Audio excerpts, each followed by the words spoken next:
Jama'a barka da warhaka. Ina so nuna mana yadda za mu yi claiming ɗin wannan airdrop sabo da ya fito. Gashi nan wayan shi bawul ne ko menene. So yanda za a yi shi ne yanzu kowane wannan zai zama dala 2 ne kenan. Kowane 5,000 idan suka baka. So abin da ake yi shi ne jama'a bai kamata mu yi wasa da airdrop ba gaskiya. Saboda mun ga izina da yawa, mun ga misalai ko ranar da ko ta fito kowane ɗaya yana zaman a naira 3,500 kowane ɗaya. Haka muka yi wasa da shi ba mu samu wani abu da yawa ba. Ga remitano ana gobe za a rufe KYC ma lokacin ban yi ba. Ina gani ranar da ya fito ya zama naira 2,000 kowane guda ɗaya. To misali a ce mutum yana da guda 1,000 kenan. Kaga wajen miliyan 2 yake da shi. Amma haka muka yi ta wasa da abubuwan. To yanzu dai gashi yanda za a yi wannan shi ne wai za a sa a metamask ne. So already ina da metamask. Zan taɓa wannan link ɗin sai in je in yi linking da metamask.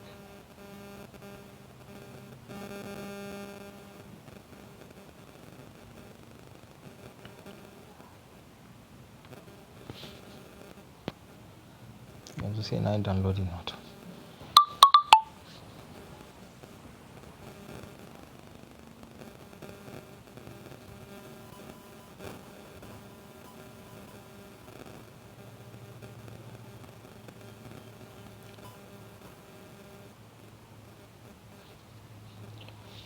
Okay, gashi yana downloading.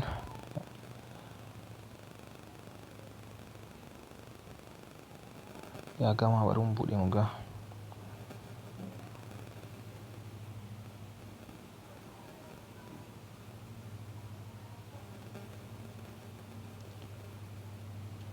So yanzu ban taɓa yi ba dole zan shiga sign up. Gashi nan inda aka ce sign up nan zan shiga sai na je na yi wannan. So an tura maka abu kar ka ce wai ban iya ba ya ake yi da sauransu. Kawai ka shiga ka gani yaya za ka samu abun. Name so okay. Wadama.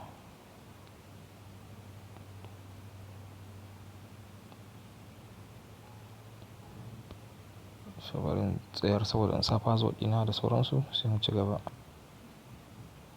So na gama sai in danna sign up.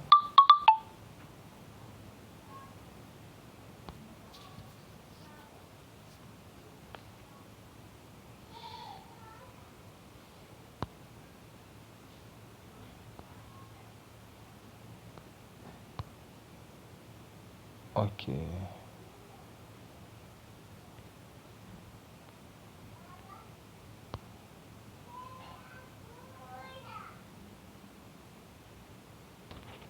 So gashi nan ya ce mun wannan congratulations YY sai sai in danna start.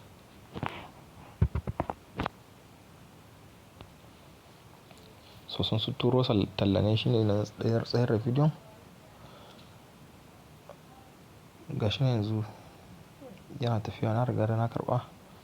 Saura next time yanzu zan shiga wajen smart contract ɗin nan. Idan ka shiga smart contract za ka ɗauka gashi nan yanda ake ɗaukan smart contract. Wannan ko ka zo ka danna wannan abun ka yi highlighting duka ka kwafa ko kuma wannan ka zo ka taɓa nan kawai kana taɓa nan shi kenan zai ce ma copy. Yanzu shi wannan ɗin za a taɓa. Gashi yayi good ya ce copied. So ya riga da ya kwafu kenan. Sai mutum ya tafi ya je metamask. Ina metamask ɗin yake.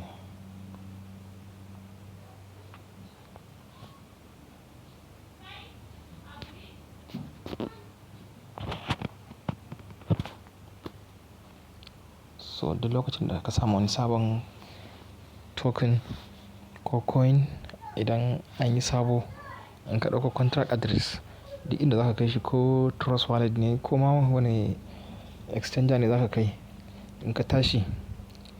Ma'ana decentralized exchange wanda za ka kai DeFi in ka tashi ɗin kawai idan ka zo misali yanzu gashi nan ba ku manta ba ya nuna mana cewa polygon ne. Saman can ake shiga.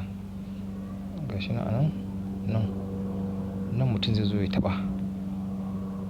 So idan ka taɓa sai ka duba abin da kake so ɗin wane network ne. Idan ko ne ko Binance ko menene duk gasu nan anan. To yanzu yana polygon ne suke so sai sa na bar shi ma a polygon already. So zan zo sai in ce import tokens gashi nan a ƙasa. Import tokens. So nan zan shiga. Sai in paste ɗin contract address ɗin da na ɗauko. Sun ce we couldn't find wannan. Okay, bari mu koma mu je mu gani to. Mene ya faru?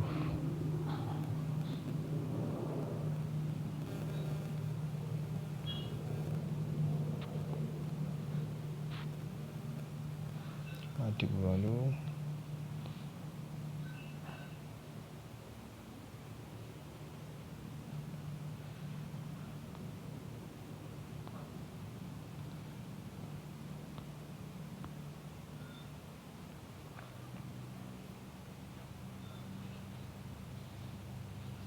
Sorry. Bai nuna ba gaskiya. Bari in kai shi trust wallet in gani wannan ne yake amfani da shi. Decimals ɗinsa da waye idan mutum ya san su ɗin. To duk wannan abun ba zai bada wahala ba. So yanzu gashi nan ina trust wallet. Zan taɓa saman can wajen kamar setting ɗin nan. So sai na yi searching. Na sa contract address ɗin. Ya ce babu sai in yi searching. To sai in taɓa wajen Ethereum ɗin nan. Sai in nemo polygon. Bari in paste ɗin contract address ɗin. Okay gashi nan ya kawo. Yawwa name ɗin bubble wannan. Name ɗin bubble BBLE decimal 18. So zan je in sa a can. Na zo nan ne saboda ya nuna min decimal ɗin da symbol BBLE. To sai in koma wannan ɗina MetaMask. Tunda a MetaMask ne za a yi withdrawing so no need of creating ɗinsa a wannan trust wallet. Mutum nan zai dawo MetaMask saboda MetaMask suka ce. Okay sai in zo custom. Shikenan sai in yi pasting.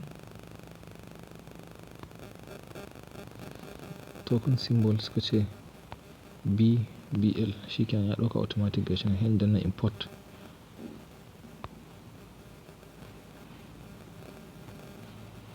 Shikenan ya hau. Gashi nan BBL ina da 0. To sai na yi withdrawing tukuna. Yanda za a yi, za ka yi withdrawing shine mutum zai ɗauka a nan misali. Sai ka danna receive ɗin nan. In ka danna receive zai nuna ma address sai ka copy address ɗin. Yanzu gashi na taɓa ya ce copied. To haka mutum zai yi. So amma ni yanzu ban wannan ba. Ban danna wannan ba tukuna. Sai na ɗan tara in ya so sai na wannan. Sai yanzu abin da za a yi mutum ya shiga gefen nan ƙarshe gashi nan ga referral link ɗinka a nan. Sai ka ɗauka copy. Idan ka danna copy sai ka tafi ka je ka wannan. Zan sa ni ma wannan a wajen description na channel so that duk wanda yake bukata sai ya shiga ya register. Kuma duk wanda bai taɓa yin subscribing a channel ɗinmu ba zai iya danna subscribing, yi mana like sai ya danna mana alamar ƙararrawa saboda duk lokacin da muka sake sabon video zai samu ya gani insha Allah.